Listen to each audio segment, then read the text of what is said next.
coming off our play at Bowling Green, certainly disappointed we didn't follow up our opening game in the manner we had anticipated, but we felt like after that first half we were on track, and certainly the second half, and our ability to make plays down at the end and be able to put our kids in position to make plays, I think was the result down as we finished up the end of the game. Any questions? You weren't here previously, though. How important is it to get guys to believe that they're going to get stopped when the chance they're getting? Well, I think that's important. We talked about it as a staff yesterday. I think it's important for our guys we've been in situations like this. Coach Wilson talked about, we've been in situations, tight games over the last 3 years, and we need to be able to close that out. Really felt like our defensive guys felt like we'd have an opportunity. We certainly were given the opportunity at times, and I just think that this group needs to finish one of those games. We haven't been able to close those tight games out, and last year there were a couple of important games where we lost by less than 7 points. So I think for us, as we showed our guys yesterday, we had the opportunities to be able to close it out, especially 4 or 5 third down opportunities late in that game that it would have been fourth and long. And they came up maybe fourth and short. Our inability to get off the field, in the end was led to the loss. Is there anything you can do as a staff to build that, or is that just happening? Well, I think we talked to our kids a lot about it. We feel like we made a lot of progress, and certainly the second half didn't show that. But I think our play in the first half, our play in the first game, what we've done in the preseason, we need to build on that. So we got a great challenge this week in Columbia. It's a very high-powered, explosive offense. So it's an opportunity we've got to look forward ahead and see how we can correct those situations. We'll do that. And one of the things we've got to do is we've got to continue to build our open field tackling. I think that whether it was a function of the number of plays, fatigue, our technique, those things we have to work on Tuesday will be a physical in working on those situations, putting our guys in those situations. Do you see a factor emerging like a local leader that says this isn't going to happen this year, this isn't going to happen today? Well, I think we need to, and we're trying to cultivate that. I think we're challenging our seniors, and whether it's a David Cooper, we've got a good group of seniors, and we need them to step up and lead. I think a young man like Nick Mangieri made some plays. He's kind of developing into a leader out there. It's a little bit tougher for a guy who he's a linebacker now, but a front guy. But David Cooper, some of our older guys are guys that we're trying to put in positions to be leaders.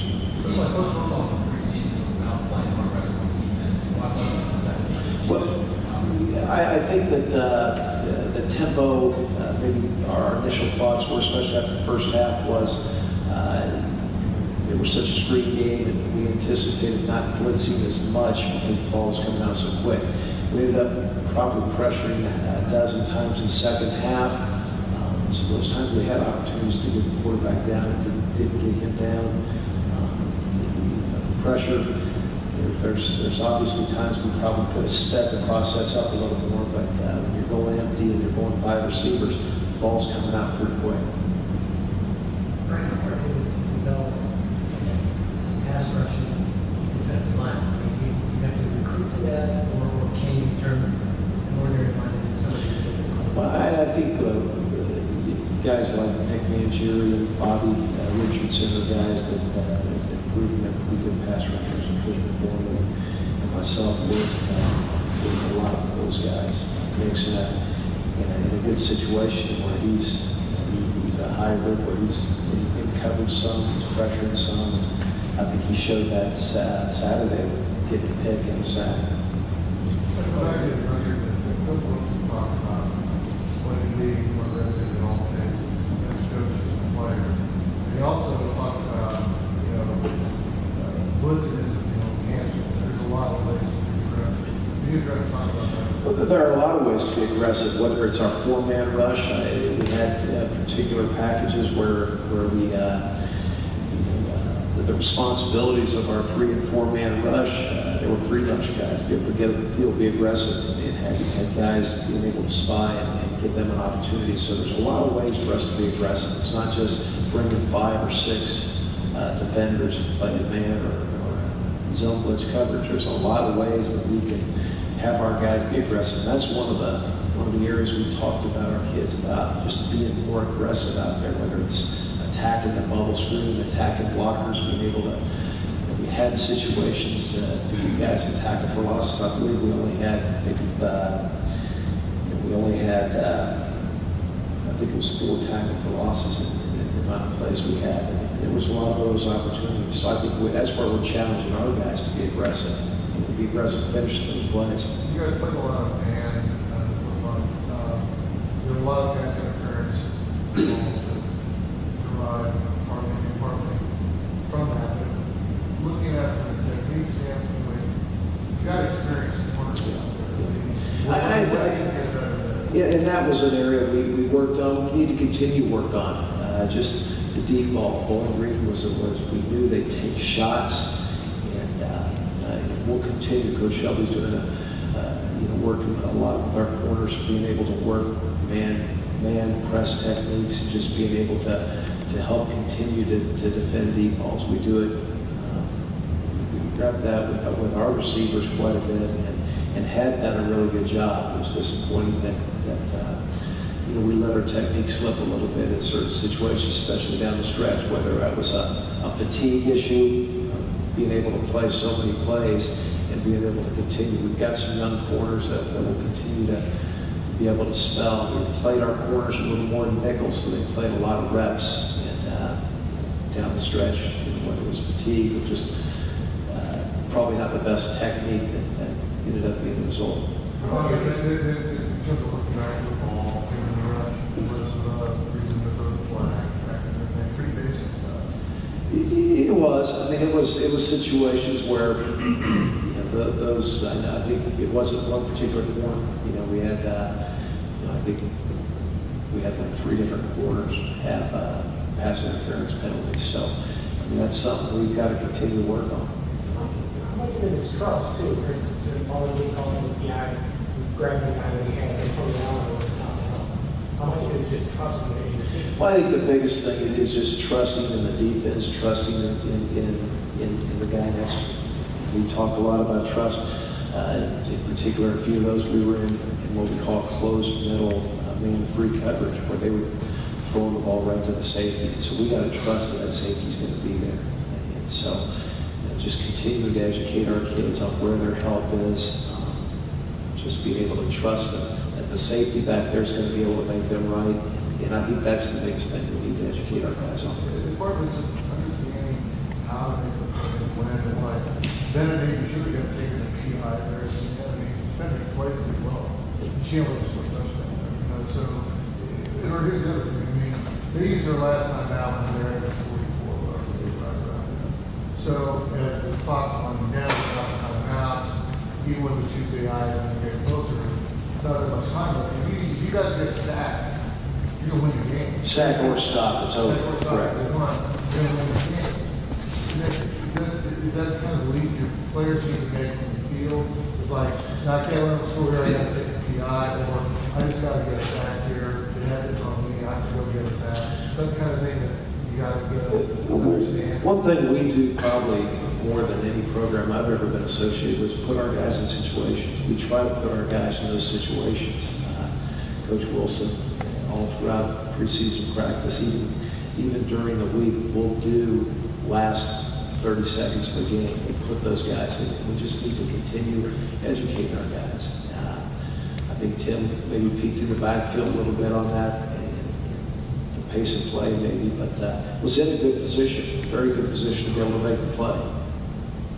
Did Bowling Green do anything different in the second half than it really did do in the first half? They made 27 first downs in one half. I just never heard of that before. That is, we look at one of our benchmarks, one of our goals is to be great on third down. And we were over 60%. The problem was we didn't get it third down enough. It was 90 plays at first or second down. And so what you see on the second half was we weren't very good on first and second down. Being able to to get Bowling Green in third down situations. And I think that, and then when they get, 5 wides empty, put it in a situation where they were able to be able to convert those short passing games. We're not going to just stand our coaches. The Indiana fan, football fan base is pretty proud. If they see something that to them just looks like the same old defense, the same softness, same kind of supine position toward the end of the game, what would you tell them in terms of how this defense can be different than what they've seen? Well, I think we need to look at the body of work. Obviously, it wasn't, the second half wasn't anything what we expected, or we certainly aren't. We've addressed the second half yesterday in our defensive meeting. We watched the specific plays, and I think the biggest thing we need to do is when we get in those situations, be able to not only make those plays, but put our guys in better positions to make those plays. And that's as a staff, whether it's, Coach Wilson talked about being more aggressive, and that may not necessarily mean blitzing, but being more aggressive in our techniques as far as being able to down the ball. Our guys, like I said, there were some situations where if we're able, the kids are in good position, we just need to finish that play. And so what I'd say to the base is, let us continue building. Let us continue building, and I believe we have players that can be a good defense.